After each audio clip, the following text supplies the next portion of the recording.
नमस्कार दोस्तों, quality hub India के इस सेशन में मैं आर्यन विश्वकर्मा आप लोगों का स्वागत करता हूं। आज के इस सेशन में हम जानेंगे कि रिपेयर और रिवर्क में दोनों में क्या अंतर है। लेकिन इसको समझने से पहले मेरा रिक्वेस्ट है आपसे कि अगर आपने मेरे चैनल को अभी भी सब्सक्राइब नहीं किया है तो नीचे दिए गए रेड कलर के सब्सक्राइब बटन को क्लिक करके सब्सक्राइब कर ले, ताकि उससे आपको हमारे आने वाले नए वीडियो के बारे में नोटिफिकेशन मिल जाया करेगा। आप अपने कमेंट बॉक्स में डालें और वीडियो को लाइक करें और शेयर करें। तो आइए जानते हैं कि रिपेयर और रिवर्क में क्या अंतर होता है। तो रिपेयर और रिवर्क में अंतर जानने से पहले तो IATF 16949 2016 जो कि ऑटोमोटिव इंडस्ट्री के लिए क्वालिटी मैनेजमेंट सिस्टम है, तो इसमें रिवर्क और रिपेयर के बारे में इन्फरेंस कहाँ दिया गया, हम एक बार उसको जरा जान लेते हैं और क्या बोलता है। तो क्लॉज 8.7.1.4 IATF 16949 में, जो कि है कंट्रोल ऑफ रिवर्क प्रोडक्ट, इसमें बोलता है कि the organisation shall utilise risk analysis. तो रिस्क एनालिसिस मेथोडोलॉजी जिसमें कि FMEA आप इस्तेमाल कर सकते हैं to assess risk in the rework process prior to a decision to rework the product. यानी कि आप रिस्क मेथोडोलॉजी को यूटिलाइज करते हुए रिवर्क करने से पहले उसका रिस्क को असेसमेंट कर लीजिए। ये बात करता है रिवर्क के बारे में। अब रिपेयर के बारे में क्या बोलता है, तो क्लॉज 8.7.1.5 जो कि है कंट्रोल ऑफ रिपेयर प्रोडक्ट, इसमें भी जो कंटेंट है एकदम सेम ही है। यानी कि रिवर्क और रिपेयर के बारे में जो भी है दोनों में कंटेंट सेम ही है, लेकिन तरीके अलग अलग हैं। तो क्या अंतर है आज हम समझने वाले हैं। ये मैंने सिर्फ कंटेंट आपको रेफरेंस के लिए दिया गया है, क्योंकि मेरे काफी सारे सब्सक्राइबर्स और व्यूअर्स ऑटोमोटिव इंडस्ट्री से आते हैं, तो उनको समझने के लिए हेल्प करेगा, इसलिए मैंने रेफरेंस डाल दिया। तो आइए जानते हैं पहले रिवर्क होता क्या है।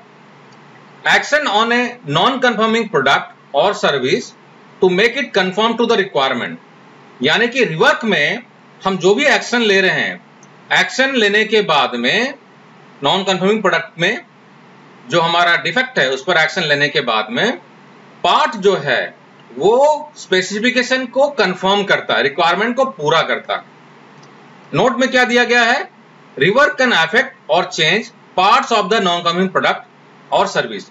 यानी कि रिवर्क करने के बाद में पार्ट में कुछ बदलाव हो सकता है। अब जानते हैं कि रिपेयर क्या होता है।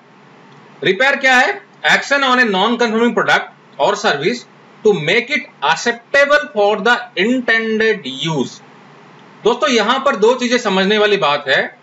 रिवर्क में बोलता है कंफर्म टू रिक्वायरमेंट्स, यानी कि NC प्रोडक्ट में आप जो भी एक्शन लेंगे, एक्शन लेने के बाद में पार्ट जो है आपका डिजाइन डॉक्यूमेंट या ड्राइंग या कंट्रोल प्लान जो भी आपका आप रेफरेंस के लिए इस्तेमाल कर रहे हैं, उसके रिक्वायरमेंट को मीट करेगा। जबकि रिपेयर में क्या है, ये स्पेसिफिकेशन को मीट नहीं करेगा, लेकिन acceptable for the intended use, लेकिन उसका जो रिक्वायरमेंट है, इंटेंडेड यूज जो है, उसको पूरा करेगा। इसमें नोट में क्या दिया गया है, a successful repair of a non conforming product और service does not necessarily make the product और service conform to the requirement. मतलब जरूरी नहीं है कि ये रिक्वायरमेंट को पूरा करेगा। It can be that in conjunction with A repair a concession is required, कि हो सकता है कि रिपेयर करने के बाद में आपको कस्टमर से कंसेशन भी मांगना पड़ेगा। आइए अब इसे जरा हम थोड़ा एग्जांपल के साथ में समझते हैं। तो पहले हम रिवर्क का एग्जांपल देख लेते हैं। मान लेते हैं कि आपके पास में एक पार्ट है जिसमें आपने एक होल ड्रिल किया था। इसमें जो होल का साइज है वो 0.05 mm अंडर साइज हो गया है। तो इंजीनियर ने जब इन्वेस्टिगेट किया तो उसको पता चला कि जो ड्रिल था वो घिस गया था, वॉर्न आउट हो गया था।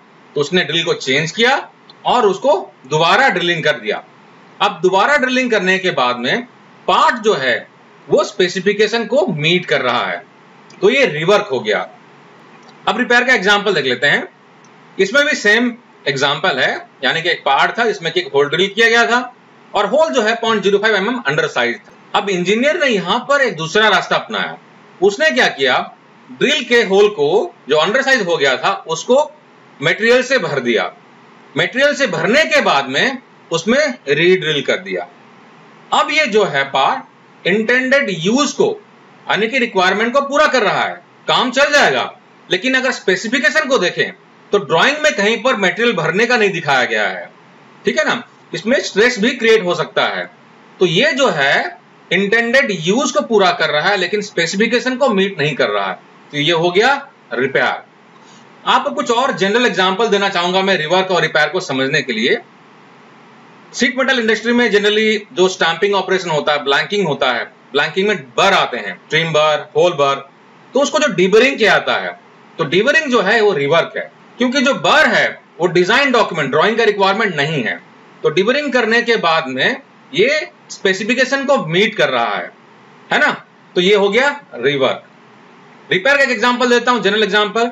समझो कि साइकिल में पंक्चर हो गया है, पंक्चर होने के बाद में रिपेयर करने वाला बंदा उसमें एक पैच लगाता है।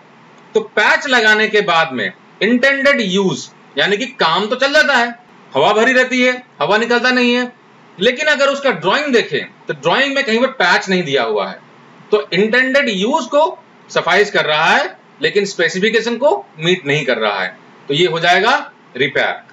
तो दोस्तों आशा करता हूं कि आपको रिपेयर और रिवर्क में अब क्लैरिटी मिल गई होगी, कंफ्यूजन बिल्कुल नहीं रहा होगा। तो इस तरह के और इंटरेस्टिंग वीडियो और क्वालिटी मैनेजमेंट सिस्टम के बारे में, लीन सिक्स सिग्मा के बारे में जानने के लिए हमारे साथ बने रहिए, और अगर आपने सब्सक्राइब नहीं किया है तो सब्सक्राइब कर लीजिए। बहुत बहुत धन्यवाद।